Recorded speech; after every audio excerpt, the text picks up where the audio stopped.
He was parked behind an abandoned diner, wrapped in a torn sleeping bag, gripping a resume soaked in coffee and rain. The engine had long given out, but the car still became his home. At night, he whispered affirmations to himself, because no one else would. Every morning, he'd wipe fog off the cracked windshield, stare at the steering wheel, and tell himself, "You're not done yet." Nobody believed in him. Nobody returned his calls. But 5 years later, that same man now signs paychecks for over 6,000 employees across the globe. His name? Michael Trent. And the road from a broken-down Honda to a billion-dollar boardroom will change the way you see failure forever. This is a true underdog story filled with unexpected turns, betrayal, sleepless nights, corporate rejection, a chance encounter, and the moment that changed everything. You'll discover what drove him, who broke him, and how he built an empire. From a dashboard full of expired parking tickets. Pay close attention.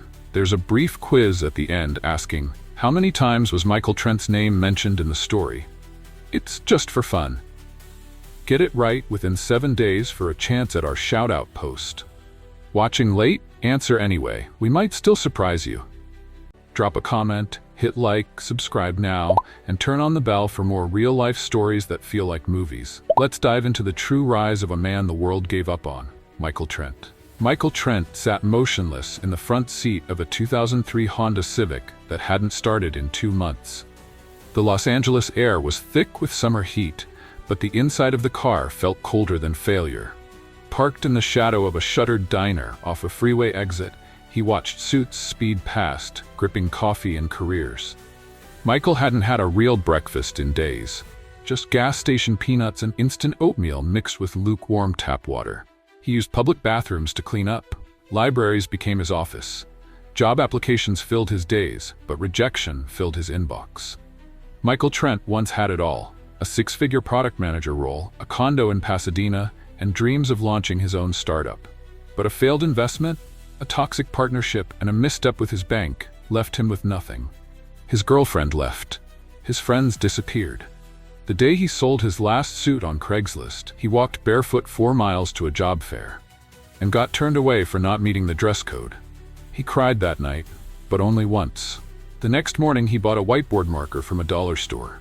Every evening, inside that car, he sketched ideas on his window: app concepts, user flows, even company names. One name kept returning: Trent Systems. It meant nothing to anyone else. But to Michael, it was a promise. You're building something, even if nobody sees it yet. He applied for beta tester gigs just to stay close to tech. Eventually, one recruiter from a small AI company responded to his 29th follow-up email. They didn't know he was homeless. They just saw talent. Michael Trent worked remotely from libraries and cafes, saving every dollar.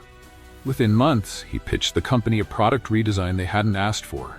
They built it. It worked. He was promoted, but he didn't stop sketching on Windows. When he finally saved $6,000, he bought a refurbished laptop and a 6-month co-working pass. That's where he met Logan, a cybersecurity specialist with connections and a knack for scale. Together, they built an early prototype of a fraud detection tool for digital transactions. Michael worked nights. Logan pitched days. Rejections piled up. Investors laughed. Until one rainy Thursday, a bored venture partner from Seattle gave them 15 minutes on Zoom. Michael Trent spoke with calm intensity, not like a desperate man, but like a founder with nothing left to lose. 15 minutes turned into 40. Then came a follow-up, then another. Trent Systems received $1.2 million in seed funding. Michael finally left his car behind. By year 2, they'd partnered with 2 major U.S. banks. By year 3, they went international. In year 5, Michael Trent stepped onto a TED Talk stage in San Francisco, standing beside a digital display showing $1.4 billion in revenue. He wore a gray suit that didn't hide the weight he'd carried. He spoke calmly, like the man in the Civic who once drew futures on foggy glass. He never mentioned the car. But that night, after the applause, he returned to the empty diner lot. The Civic was gone, long towed. But the streetlight still flickered, and Michael Trent whispered to the empty air, "You're not done yet." Michael Trent didn't cry that night. He hadn't in years. Not because the pain was gone, but because he'd trained himself to turn pain into motion. But as the orange flicker of the street lamp buzzed above, He felt something crack quietly inside. Not a breakdown, more like a bend, the kind that happens after too many silent compromises. He slid back into the black Escalade that now waited for him at the curb. He hated it. Hated the stitched leather, the executive trim, the smell of wealth that had come too late. But he couldn't show that. He had a team waiting for him in Zurich. Investors expecting a restructuring plan by Monday. And a co-founder, Logan, who hadn't spoken to him in 3 weeks. They built Trent Systems together, brick by digital brick. But somewhere along the way, they stopped agreeing on what the company stood for. Michael wanted to expand fraud protections to lower-income markets, to students, to gig workers, to people like him 5 years ago. Logan wanted the Fortune 100. Bigger clients, fatter margins. No room for sentiment. "You're letting emotions cloud scale," Logan said the last time they met in the boardroom. "And you're letting greed erase the reason we started this," Michael shot back. That night, Logan walked out, and he hadn't returned since. In Zurich, the air was cold and sharp, like everything corporate Europe promised to be. Michael sat in the hotel's rooftop bar, nursing a glass of water, staring out over a skyline of glass and ambition. His phone buzzed. Another missed call from Lacey. She was the one person who had believed in him back when he was sleeping in the Civic. They met at a free tech meetup in Santa Monica. She was building apps for nonprofits and had a soft laugh that didn't match the steel in her code. Michael once promised her that if Trent Systems ever succeeded, he'd bring her on as CTO. She laughed. Sure, when we hit 7 zeros. But when it finally happened, he didn't call her. By then, she was already a staff engineer at a global fintech firm, happy, respected, and distant. They hadn't spoken in a year, until last week when she sent him a short message. "Read the patent filing. We need to talk." He ignored it at first, but tonight, under Zurich's perfect sky, something gnawed at him. He opened his encrypted inbox and pulled up the document Lacey referenced. And there it was, filed quietly under a shell company 2 months prior, a patent for a new fraud detection protocol. The architecture was theirs, his and Logan's, but modified, streamlined, modernized, and listed with only one name, Logan Myers. Michael's chest tightened, not from shock, but confirmation. Somehow, Logan had rerouted their shared tech into a private venture while still drawing a salary from Trent Systems. Michael clenched his jaw. He knew Logan had been distant, dismissive, distracted. But to steal the very core of their product and privatize it, it wasn't betrayal, it was premeditated rebirth. And Michael was the ghost in this new machine. He called Lacey. She answered on the first ring. "Did you read it?" she asked. "I did," he said. A long pause. "You know I warned you years ago about him." Michael didn't respond. "You always believe people change," she continued. "But sometimes they don't. They just wait." He knew she was right, but he also knew Logan wasn't the only one who'd changed. Michael had made compromises too. He'd signed off on laying off 12 engineers last fall, people who'd been with them since beta. He'd approved a campaign pushing their tools to exclusive banking partners while shelving a rollout designed for student debt relief. He told himself it was temporary. That scale came first, impact later. But now Logan had taken what they built and made it his. And Michael had no legal protection. Back when they started, they didn't file co-patents, just handshakes. Because back then, trust seemed faster than lawyers. Michael hung up the call without saying goodbye. The Zurich summit was scheduled for 9 a.m. He stood in front of the mirror, adjusting his tie. He looked every inch the billionaire founder. Crisp, poised, calculated. But inside, he felt like the man in the Civic again, scrambling to hold on to something that kept slipping through the cracks. As he stepped into the marble lobby of the convention center, his phone vibrated again. This time, it was not Lacey. It was a blocked number. He let it ring once, twice, then answered. A voice, clipped professional, came through. "Mr. Trent, we received the whistleblower tip this morning. Are you prepared to speak on record?" Michael's heart skipped. "Whistleblower?" he asked, slow. "Careful," the voice replied. "It's about Logan Myers and the ownership of proprietary technology listed under his name. The source claims you're the original developer. You've been named." Michael didn't answer. "We'll be going live with or without your comment," the voice added. "But your silence will speak volumes." The line went dead. Michael stood frozen at the foot of the auditorium, Inside, his face was already on the LED wall. Michael Trent, founder of Trent Systems, fighting financial fraud with compassion. He stared at the screen, unblinking. Compassion. That word again. It sounded beautiful on paper. But what had it cost him? The people who mattered were gone. The mission had been twisted, and the man he trusted most had carved out a future that no longer included him. He stepped into the hall. Applause erupted. He waved, smiled, nodded, but inside he was doing math, emotional math. What would it cost to fight Logan now? What would it cost not to? He stepped up to the mic. The lights blinded him. The cameras rolled. His voice, when it came, was calm, measured. "I want to begin today, not with a pitch or a product demo," he said, scanning the room, but with a question. He paused, then added, "Do you know who you're becoming while you're building the thing you believe in?" The question hung in the air, soft but sharp, like a splinter under the skin. Michael Trent let the silence stretch. The auditorium, filled with investors, policymakers, journalists, and former peers, held their breath. Not because they expected brilliance, but because they sensed something was off script. He should have gone into his slide deck. He should have showcased the numbers, the partners, the global expansion. Instead, he closed the laptop and stepped away from the podium mic. "This morning," he said calmly, "I was reminded of a time I slept in a car with no heat and no food. But every night, I draw on the fogged-up windows, dreaming up the tech I'm standing here talking about today." He scanned the crowd, watching them shift in their seats. "I thought those nights were rock bottom," he continued. "But I'm starting to believe that losing your mission, slowly and visibly, might be worse." No one clapped. Not yet, because they didn't know if this was a speech or a confession. Michael didn't give them an answer. He stepped off stage before his allotted time was up. As he passed the backstage curtain, his assistant, a sharp young woman named Clara, fell in step beside him, whispering urgently. "Zurich Post already picked up the whistleblower tip. They're naming Logan and referencing your patent. We've got 2 hours before it hits US media." Michael nodded once. "I know. Should we prepare a statement?" she asked, breath quick. But he didn't answer.